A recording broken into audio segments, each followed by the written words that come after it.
Survival in a world that wanted you dead. Close your eyes for a moment and picture this. It's 35,000 years ago. The Ice Age grips the earth in its frozen claws. The air is so cold that each breath burns your throat. A small band of Homo sapiens emerges from a makeshift shelter, stitched from animal hides.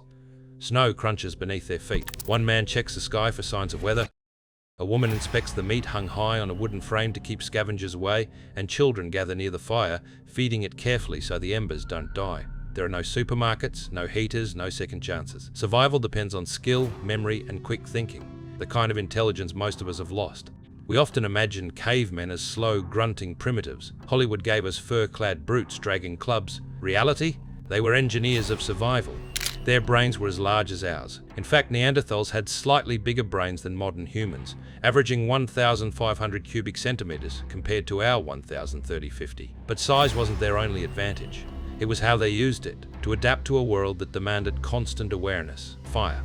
The first technological masterpiece, evidence from sites like Gesher Benot Yaakov in Israel, dated to around 780,000 years ago, shows controlled use of fire. This wasn't just tossing logs into a flame, it was fire management. They understood how to keep embers alive through the night, how to shield flames from wind, and how to produce smoke for drying meat. Archaeologists have found hearths with carefully layered ashes and charcoal, suggesting deliberate temperature control for cooking different foods. That's not instinct, that's practical science. Fire was also a multi-tool. It kept predators away, hardened spear tips, allowed cooking to unlock more calories from plants, and provided warmth in freezing climates. Studies from the University of Utah even suggest fire extended active hours into the night, a significant social advantage for planning, teaching, and storytelling. Tools, precision from stone and bone, from the old down tools of 2.6 million years ago to the highly refined Aurignacian blades of 40,000 years ago, toolmaking wasn't random. Sites like Schöningen, Germany, revealed perfectly balanced wooden spears dating back 300,000 years, aerodynamic and weighted for throwing long distances. Some show evidence of repeated shaping and maintenance, proving they understood wear and repair. In the Gravettian culture, bone needles with drilled eyes appear. These allowed tight stitching for tailored clothing, essential for surviving sub-zero winters. The fact that they could turn raw animal hide into insulated, weatherproof garments is no small achievement. Modern tests show these clothes could outperform many synthetic fabrics in extreme cold. Food strategies, smarter than a supermarket. The diet of Paleolithic humans was anything but monotonous. Archaeologists have found residues of over 200 plant species in sites like Ohalo 2 in Israel. They didn't just pick random berries. They knew seasons, toxicity, and preparation methods. Some plants needed roasting to neutralize toxins, and evidence from grinding stones shows they processed grains thousands of years before agriculture. Big game hunting required coordination. The famous the Côte de Sombrellat site on Jersey Island holds remains of mammoths and woolly rhinos driven into natural traps. This kind of operation required planning routes, reading animal behavior, and working as a team. In southern Africa, stone-tipped spears dating to 500,000 years ago show that our ancestors developed complex weapon systems far earlier than previously thought. Shelter. Early architecture. Not every caveman lived in caves. Many built sophisticated shelters. At Mezhirik in Ukraine, structures made from mammoth bones and hides date to around 15,000 years ago. These were insulated, reinforced, and strategically placed near water and hunting grounds. The Terra Amata site in France shows oval huts with hearths at the center, carefully designed to maximize heat distribution. This level of environmental engineering proves they weren't just reacting to nature, they were reshaping it. The brain in action. Anthropologists studying modern hunter-gatherers, like the Hadza of Tanzania or the San people of the Kalahari, find that survival demands a mix of spatial memory, ecological knowledge, and social intelligence. The same would have been true for Paleolithic humans. They needed to remember where edible plants grew, track animal migrations, recall safe water sources, and navigate vast landscapes without maps. This kind of cognitive mapping is a skill most of us have lost in the age of GPS. But back then, failure to remember could mean death, and they weren't just surviving, they were thriving for hundreds of thousands of years. Religion's perspective science traces human evolution through fossils, artifacts, and genetics, but religion offers a different lens. In Abrahamic traditions, the first humans Adam and Eve were fully formed and placed in a world already equipped for them. Many interpretations reject the idea of a gradual rise from apes to Homo sapiens, instead suggesting humans always had an intrinsic intelligence given by God. Some Islamic scholars, for example, differentiate between earlier human-like beings and the first true humans, endowed with reason and moral responsibility. In Christian theology, early humans were created in the image of God, meaning their intelligence was part of their divine nature from the beginning, not something that evolved over time. These perspectives contrast with the archaeological record, but highlight an important truth. Regardless of origin, intelligence is central to our identity. Whether divinely granted or naturally evolved, the survival brilliance of our ancestors is undeniable. Archaeological clues that reveal cavemen's advanced minds. The map makers without maps. In caves like Chauvet in France dating back roughly 32,000 years, archaeologists have discovered not just beautiful animal paintings, but also what some researchers believe are hunting maps. Certain dots, lines, and arrangements might correspond to seasonal animal movements or key geographic markers. Even without GPS or written language, these early humans were creating visual codes, transferring spatial and environmental knowledge into a form that could be shared with others. This is advanced symbolic thinking, something that in modern humans is linked directly to abstract reasoning and long-term planning. Complex tool systems. The discovery at Blombos Cave in South Africa, dated to around 75,000 years ago, includes finely worked bone points and engraved ochre blocks. But what's fascinating is the evidence of toolkits, different tools designed for different purposes, stored together. This shows a systematic approach to problem solving. Anticipate the task, prepare the tools, and maintain them for reuse. In some Neanderthal sites like Combres-Grenal in France, spear tips were carefully heat-treated before shaping. Modern experiments show this increases hardness and durability, meaning they understood basic thermal engineering, likely learned through trial, observation, and knowledge sharing. Resource management. At Dolní Vršťany in the Czech Republic circa 26,000 years ago, archaeologists found evidence of clay figurines that were intentionally fired in kilns, the earliest known ceramics. Some depict animals, others human forms. These weren't just art, they may have been part of rituals, teaching tools, or social storytelling. The ability to process clay at high heat requires understanding both material science and fuel management. At other sites, caches of carefully knapped stone tools were found stored for future hunts. This means they weren't just reacting to immediate needs, they were anticipating future challenges and preparing accordingly. That's strategic resource allocation, something even modern industries struggle with. Medical knowledge without medicine.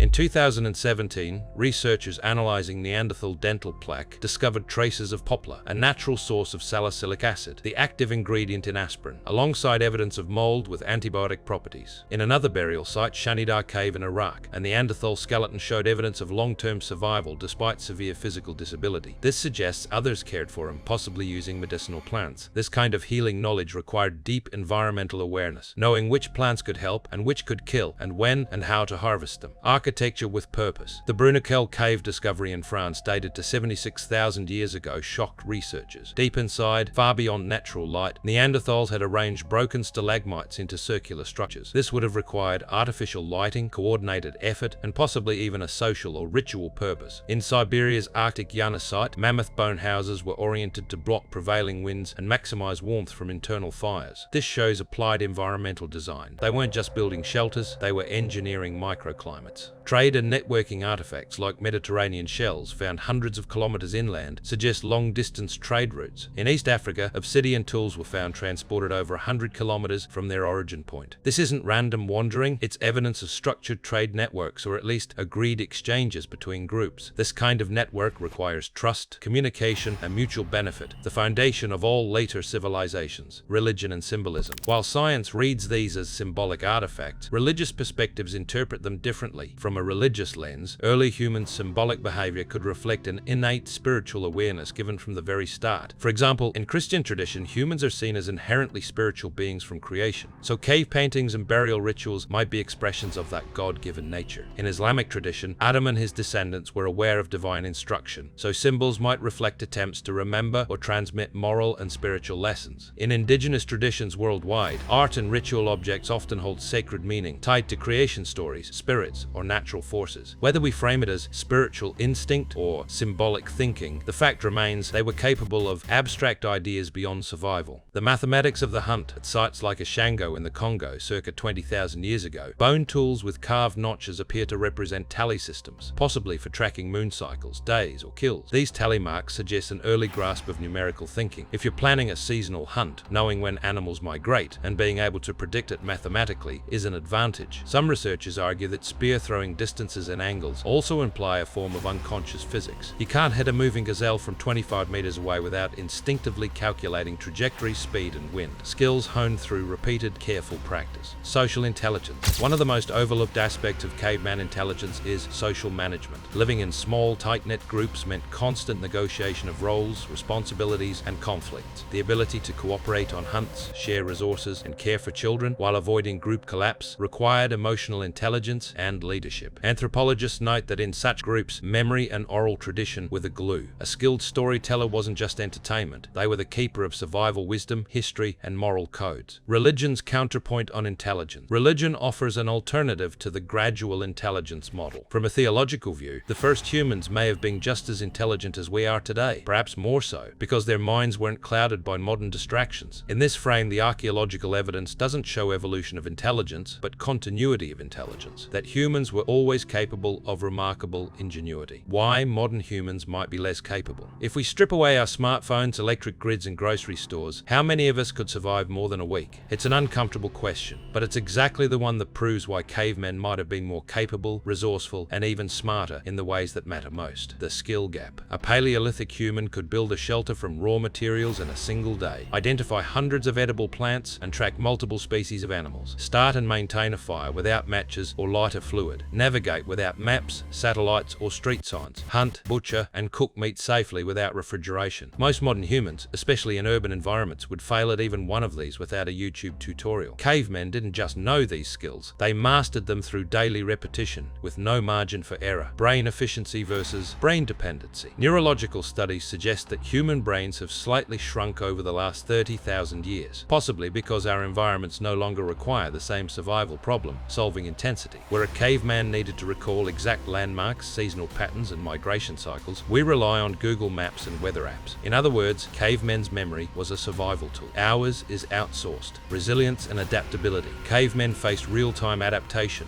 A sudden predator attack, immediate fight or flight. A failed hunt, switch to foraging instantly. A climate shift, migrate hundreds of miles on foot. Today, even minor inconveniences, like a 2-hour internet outage, can cause widespread frustration and confusion. Our adaptability muscles are atrophied because modern life rarely forces us into true survival mode. Problem: solving under pressure. Modern humans solve problems within systems. If your car breaks down, you call a mechanic. If you're sick, you see a doctor. Cavemen were the mechanic, the doctor, the architect, and the hunter, all in one. And their solutions were often creative engineering feats. Take the pitfall trap hunting method. Dig a deep pit, disguise it with branches, funnel animals toward it with strategically placed barriers. That's project planning, physics, teamwork, and patience, all without formal education. Religious perspective. Wisdom from the start. Religious views often flip the modern evolutionary assumption. In biblical and Islamic traditions, the first humans were created with intelligence and wisdom, not as slow learners, but as beings already capable of managing Earth. Under this lens, the so-called cavemen weren't primitive in mind at all. They were simply living in a different technological age, applying their God-given abilities to survive. From this perspective, we haven't necessarily advanced in wisdom. We shifted focus. Our intelligence now serves technology and abstract systems rather than the raw, life or death challenges of the natural world. Physical connection to the world. Cavemen's senses were sharper because they had to be. Hearing, detecting distant rustles that might be prey or predator. Smell, identifying fresh water or spoiled meat. Vision, tracking subtle movements in tall grass or reading the sky for weather changes. Most of us have dulled senses, not because we're less human, but because our survival doesn't depend on them anymore. Artificial lighting and processed foods keep us comfortable, but they also disconnect us from the instincts that guided our ancestors. Community and cooperation. Small hunter-gatherer bands operated like tightly woven organisms. Survival depended on absolute trust, sharing food, protecting each other, raising children communally. Disputes had to be resolved quickly because division meant death. In contrast, exist. Modern societies allow for isolation and anonymity. While that gives personal freedom, it also erodes the kind of cooperative instinct that made early human groups resilient. Cavemen's survival wasn't just about individual skill, it was about collective intelligence. The cost of convenience. Convenience makes us efficient in some ways, but dangerously dependent in others. Imagine, no clean water supply, no packaged food, no heating or air conditioning, no transportation, no medical emergency response. For cavemen, these were normal daily challenges. They had self-reliant systems in place. For us, these scenarios are catastrophic because our entire society is built on the assumption that those systems will never fail. Why this matters today. Understanding cavemen's intelligence isn't about romanticizing the past. It's about humility. It's about realizing that smart isn't just about IQ, coding skills, or academic degrees.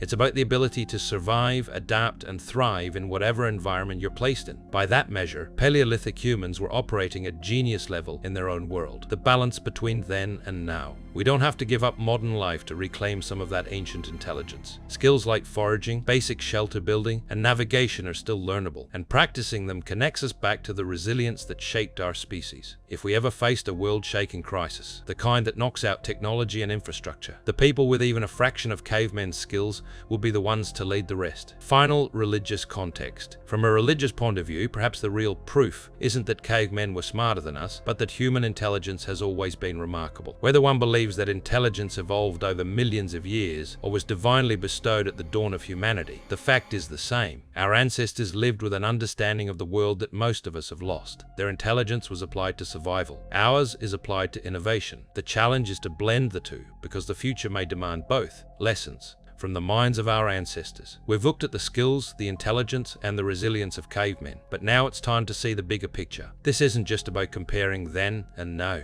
It's about understanding what we've gained, what we've lost, and how both can shape our future. When intelligence meant life or death. For Paleolithic humans, every decision was high stakes. Choosing the wrong path through the forest could lead to predator ambush. Misjudging the weather could freeze you to death overnight. Selecting the wrong berry could end your life within hours. Every choice was informed by an ever-growing database in the mind, a living encyclopedia built from direct experience, not from books or screens. That constant mental exercise forged the sharpness we rarely need today. In their world, intelligence was not measured in abstract reasoning, but in the ability to make the right call under pressure and live to see another sunrise. Modern intelligence versus Justra, ancient intelligence. We often define intelligence by modern metrics: literacy, mathematical ability, digital fluency. By those standards, cavemen would score low. But reverse the conditions, drop a software engineer in the Arctic tundra without supplies, and suddenly the ancient skill set wins. It's not that modern humans are less intelligent, it's that our intelligence has been reprogrammed for a different environment. We solve problems in constructed worlds. Cavemen solved them in the raw, unforgiving wild. One is impressive, the other is essential. Religious insights. Were cavemen already wise? Many religious traditions suggest that humanity was created with wisdom already embedded in our nature. In the Quran, Adam is taught the names of all things, symbolizing complete awareness of creation. In Genesis, Adam is tasked with naming the animals, an act of classification and understanding. If these accounts are true, then early humans, whether we call them cavemen or not, were never primitive in the way we imagine. They were fully equipped mentally, even if their technology was basic. This means our ancestors weren't slowly fumbling toward intelligence. They were applying their innate wisdom to their circumstances from day one. The caveman's memory. Imagine remembering the migration cycle of herds over decades, the location of seasonal waterholes across hundreds of miles, the calls and cries of dozens of animals, which plants heal wounds and which ones kill. Now imagine carrying all that in your mind. No books, no notes, no cloud storage. Cavemen were human supercomputers, processing constant streams of environmental data in real time. Neuroscientists studying indigenous foragers today find their working memory and spatial awareness far exceed the average urban human. Proof that this level of brain function is still possible, but underused in modern life. A physical intelligence, cavemen also excelled in what some anthropologists call embodied cognition, intelligence expressed through the body. They didn't just think about problems, they solved them with their hands, feet, and instincts. Building a shelter in a storm required calculations of wind, weight distribution, and material strength, all done unconsciously through years of practice. Today, we separate mental and physical skills. For them, they were inseparable. The risk of forgetting. The danger isn't that we've replaced ancient intelligence with modern, it's that we've forgotten how to access the older kind. Our comfort has insulated us from the raw lessons of nature. A city blackout is an inconvenience. A blackout in the Ice Age was a death sentence, unless you could adapt instantly. If society ever faced a severe collapse, those with even partial caveman skills, foraging, navigation, fire-making, would instantly become the leaders and protectors. Could cavemen outsmart us in a survival test? If we set the challenge, survive for 1 month in the wild with no modern tools, most modern humans wouldn't last more than a few days. Cavemen wouldn't just survive, they'd thrive, rebuilding routines of hunting, gathering, and shelter making. And here's the uncomfortable truth. They'd likely see our struggles as weakness. We might see them as primitive, but in their eyes, we'd be the helpless ones. Blending ancient and modern. The takeaway isn't to abandon technology and return to caves. It's to integrate. We can honor our ancient intelligence by keeping it alive. Learn basic wilderness survival skills. Understand the plants, animals, and geography around you. Practice manual problem solving. Without a digital safety net. Strengthen community bonds. Survival is a group effort. We can keep our modern advantages while reclaiming the adaptability that made our ancestors so formidable. Religious closing perspective. From a faith-based view, this isn't just about survival, it's about stewardship. If God gave early humans the ability to name, tend, and understand creation, then it's our responsibility to keep that connection alive, not just in theory, but in practice. Losing our survival intelligence is more than a practical problem, it's a spiritual one. To forget how to live in the world God gave us is to lose part of our purpose in it. So, were cavemen smarter than us? The answer depends on the battlefield. In the digital arena, modern humans reign. But in the arena of nature, the true, original arena of life, cavemen would likely win without hesitation. They lived in harmony with the land, read the signs of the wind and sky, and carried a map of the world in their minds. They didn't have our conveniences, but maybe they didn't need them. The real challenge for us isn't to compete with them, it's to learn from them before those skills vanish forever.